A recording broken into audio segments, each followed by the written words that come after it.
રોકાણ કરો નિશ્ચિત, તમારું ભવિષ્ય રહેશે સુરક્ષિત.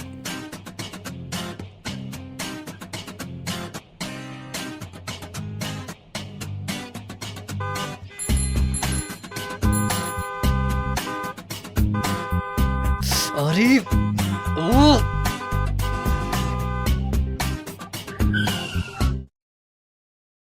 ગૌતમ,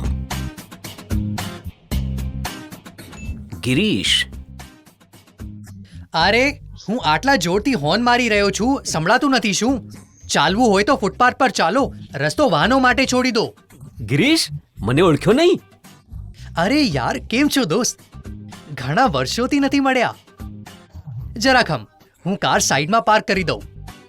ચા પીતા પીતા વાત કરીએ. હા, ચાલ ચા પીએ. કોલેજની યાદ તાજી કરીએ. ચાલ, થઈ જાય કટિંગ.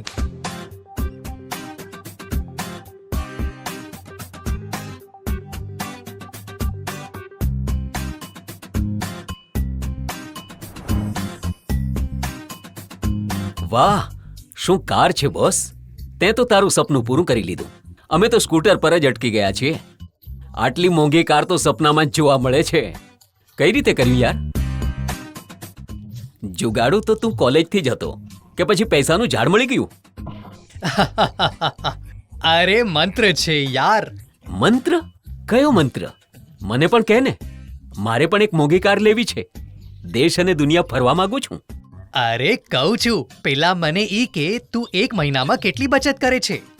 શું બોલું, મોંઘવારીએ વાટ લગાવી દીધી છે બોસ. કઈ રીતે બચત કરું? આજ ગંગાને ઉલટી વેવાની છે.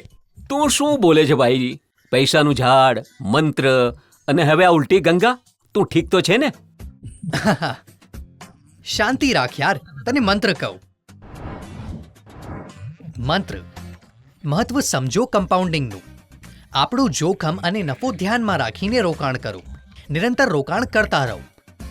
ટેક્સ બચાવતી યોજનાઓમાં રોકાણ કરો. રહો હંમેશા જાગૃત.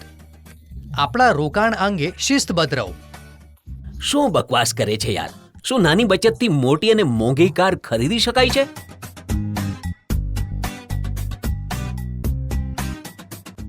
ભાઈ, આ બચતને નાની સમજવાની ભૂલ ના કર. જેમ એક એક ટીપાથી સમુદ્ર બને છે, તેમાં નાના રોકાણથી મોટો ધડાકો થાય છે. બચત કરવામાં સૌથી મોટી મુશ્કેલી શું છે?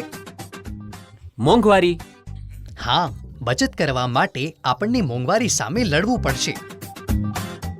કેવી રીતે લડવું યાર? મુશ્કેલ છે. ચિંતા નહીં કર દોસ્ત. શું તે કમ્પાઉન્ડિંગ વિશે સાંભળ્યું નથી? અરે શું યાર, તે મોટી કાર ખરીદી તો હવે મોટા મોટા શબ્દો બોલવા લાગ્યો. અરે નહીં નહીં, ચક્રવૃદ્ધિ વ્યાજને જ કમ્પાઉન્ડિંગ કહેવામાં આવે છે. ચાલ હું તને એક વાર્તા કહું. ચેસમાં કુલ 64 ચોરસ હોય છે. તેમાં જો પ્રથમ ચોરસમાં ચોખાનો એક દાણો રાખીએ અને દરેક ચોરસમાં ચોખાના દાણાને ડબલ કરવામાં આવે, જેમ કે 2, 4, 8 વગેરે, તો શું તું કહી શકીશ કે 64 ચોરસમાં કેટલા દાણા હશે? હશે લગભગ 1000, હમ હમ હમ 10,000, હમ 1 લાખ. હમ. ચલ ને યાર, 10 લાખ તો હશે જ. હવે બસ કર.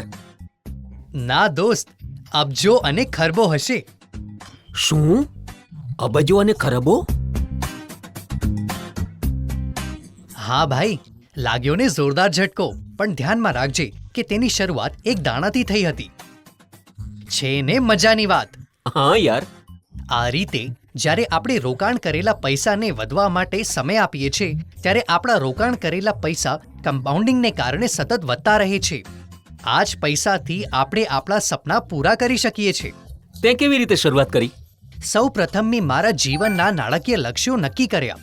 તે પછી લક્ષ્યને ધ્યાનમાં રાખીને મેં મારી નોકરીના પ્રથમ પગારથી જે રોકાણ કરવાનું શરૂ કર્યું. શરૂઆતમાં મેં થોડા પૈસા રોક્યા અને રાશિ સતત વધારતો ગયો. રોકાણ કરતી વખતે મેં 3 બાબતો ધ્યાનમાં રાખી. પહેલું છે રિટર્ન્સ, એટલે કે જ્યાં મારા પૈસા સારી રીતે વધે. બીજું છે રિસ્ક, એટલે કે મારા પૈસાની વૃદ્ધિ વિશે અનિશ્ચિતતા. યાદ રાખજે કે રિટર્ન્સ અને જોખમ સાથે સાથે ચાલે છે. રિટર્ન્સ વધારે તો રિસ્ક પણ વધારે. ત્રીજું છે તરળતા, એટલે કે નાણાકીય આપત્તિના સમયમાં મારા રોકાણ કરેલા પૈસાને શક્ય તેટલી વહેલી તકે રિડીમ કરવાની ક્ષમતા. બસ સતત રોકાણ કરતો ગયો અને એક દિવસ એવો આવ્યો જ્યારે મેં રોકાણ કરેલા પૈસાથી આ કાર ખરીદી લીધી. મને પણ રોકાણ કરવાની રીતો જણાવ યાર. હા ભાઈ, ચોક્કસ. તું મ્યુચ્યુઅલ ફંડ અથવા શેર બજારમાં રોકાણ કરી શકે છે, પરંતુ ધ્યાન રાખજે કે આમાં રોકાણ બજારના જોખમોને આધીન છે. તું એસઆઈપી દ્વારા મ્યુચ્યુઅલ ફંડમાં પણ રોકાણ કરી શકે છે. વધુ માહિતી માટે www.amfiindia.com ની મુલાકાત લે. બરાબર છે ભાઈ. એક જ મને રોકાણના બીજા વધુ વિકલ્પો જણાવો. સોનામાં રોકાણ કરવા માંગતા હો તો સોવરિન ગોલ્ડ બોન્ડ એ ભારત સરકારની સારી યોજના છે. આ બોન્ડ સરકારી સિક્યોરિટીઝ છે જેની ફેસ વેલ્યુ ગોલ્ડ ગ્રામમાં છે. સોનું તારી પાસે રાખવાનું આ એક વૈકલ્પિક માધ્યમ છે. વધુ માહિતી માટે www.rbi.org.in નો સંપર્ક કરો. તું સુકન્યા સમૃદ્ધિ યોજના જેવી સરકારી યોજનાઓનો પણ લાભ લઈ શકે છે.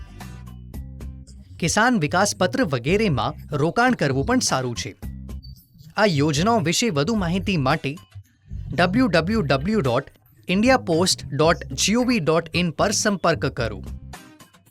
અન્ય સમાન સરકારી યોજનાઓ વિશે માહિતી માટે www.myscheme.gov.in પર સંપર્ક કરો.